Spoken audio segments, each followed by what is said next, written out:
정부인 대리인 황영민 변호사입니다. 저는 이 자리에서 우리 아이들에 대해서 말씀을 드리고자 합니다. 2024년 12월 3일 비상계엄, 대한민국의 아이들은 이날을 어떻게 기억하고 피청구인의 행위를 무엇이라 배우고 자랄 것인지에 대한 얘기를 드리고 싶습니다.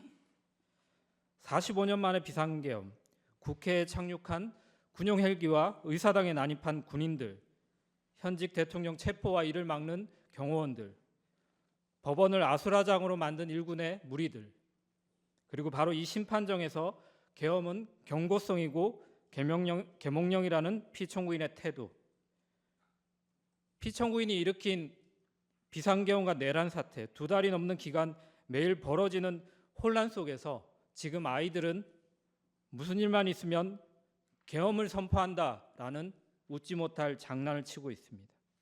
그리고 한편으로는 학교와 가정에서 계엄이 무엇인지, 대통령이 왜 그랬는지, 그리고 탄핵은 무엇이고 또 헌법과 민주주의는 또 무엇인지 끊임없이 질문을 던지고 있다고 합니다.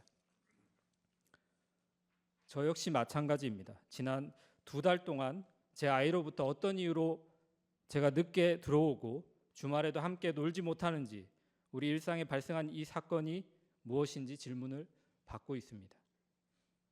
바야흐로 온 국민이 역사책에서나 봤던 계엄으로 인해 헌법을 공부해야 하고 대통령의 권한과 의무에 대해 우리 아이들에게 어떻게 답해 주어야 할지 고민해야 하는 상황입니다.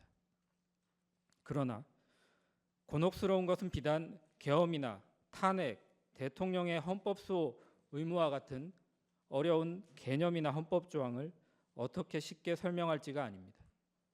질문하는 아이들에게 대통령은 전시, 사변 또는 이에 준하는 국가 비상 사태가 있을 때 공공의 안녕 질서를 유지하기 위해 계엄을 선포할 수 있어 라고 계엄 요건을 설명해 주더라도 다시 돌아오는 질문은 항상 똑같습니다. 그래서 왜 대통령은 계엄을 한 거야? 라는 질문입니다. 우리가 곤혹스러운 이유는 근본적으로 답해 줄 수 없는 바로 이 질문이 있기 때문입니다. 평화로웠던 12월 그날에 왜 비상계엄을 선포했는지, 군인들을 국회의사당에 보낸 이유가 무엇인지, 국회의원들을 끌어내려고 한 까닭이 무엇인지 등에 대해 상식적이고 합리적인 설명이 불가능하기 때문입니다. 탄핵 심판의 변론이 마무리되는 지금도 마찬가지입니다. 여전히 피청구인으로부터 왜 그랬는지라는 질문에 대한 합리적인 답변을 듣지 못하고 있습니다. 피청구인에게 묻고 싶습니다. 도대체 왜 이런 일을 벌이셨는지, 우리 아이들에게 뭐라고 설명해야 하는지 지금이라도 대통령다운 대답을 듣고 싶습니다. 대통령 배우자의 범죄에 대한 특검법 발의, 정부가 편성하지도 않은 예산을 삭감했다는 이유, 일부 공직자에 대한 탄핵 소추 등 피청구인이 주장하는 이른바 야당과 국회의 반국가적 행위들이 계엄을 선포할 국가 비상사태가 될 수 없다는 점은 명확합니다. 피청구인과 사전 공무원 국방부 장관을 제외하고 어떤 국무위원도, 이 재판정에서 증언한 국무총리도, 경제수석도, 안보실장도, 국정원장도 동의하지 못한 국가 비상사태는 피청구인의 몽상에 불과합니다. 억지로 이유를 생각해 보자면 야당과 국회의 견제로 피청구인이 원하는 정책을 마음껏 펼치지 못했다는 것이 유일한 이유로 보입니다. 하지만 국회는 대화와 타협의 대상이지 억압과 척결의 대상이 아닌 것은 너무나 당연합니다.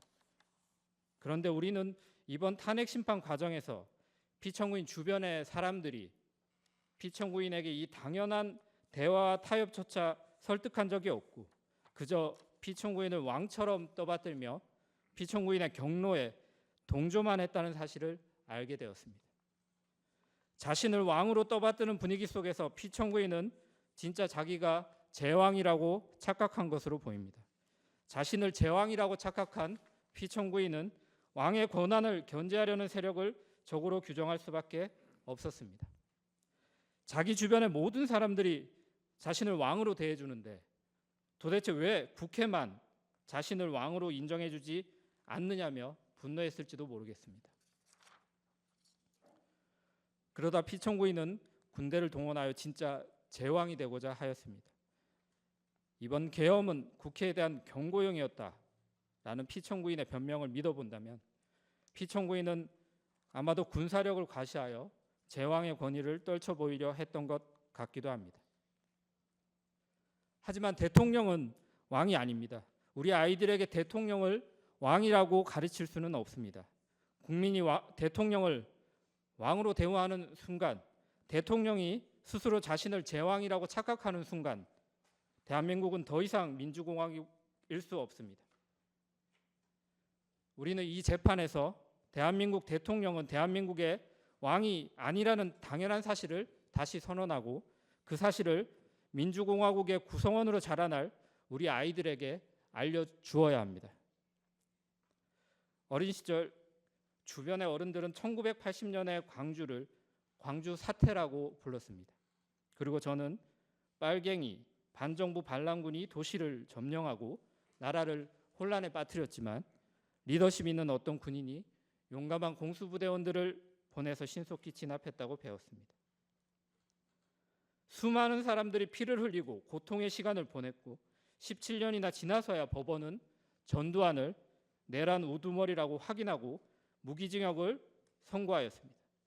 저도 그 오랜 시간이 흐른 뒤에야 그날의 진실을 광주 사태가 아니라 5.18 민주화 운동이었다는 것을, 빨갱이 폭도가 아니라 신군부에 저항했던 시민들이었다는 것을, 나라가 혼란했던 것이 아니라 무도한 일부 군인들이 정권을 찬탈하고자 비상계엄을 선포했던 것을 비로소 알게 되었습니다.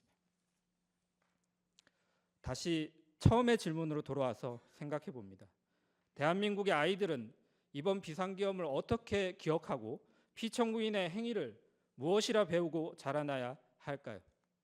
5.18 민주화 운동을 폭도가 일으킨 광주 사태라고 배웠다가 오랜 시간이 흐른 후에야 진실을 알게 됐던 저처럼 저의 아이와 그리고 대한민국 아이들을 키울 수는 없습니다.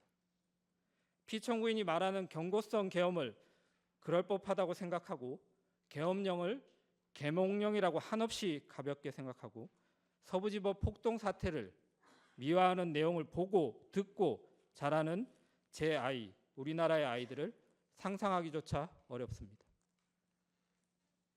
이번 헌법재판소의 결정은 대한민국을 살아갈 우리 아이들의 배움과 사고를 결정지을 것입니다. 12월 3일 비상계엄을 실행한 피청구인의 행동에 대한 헌법재판소의 평가가, 또한 아무 일도 일어나지 않았다고 말하는 피청구인의 인식에 대한 헌법재판소의 평가가 오늘의 아이들이 배우고 자라날 역사의 진실을, 그리고 내일의 대한민국이 어떠할지를 결정할 것입니다.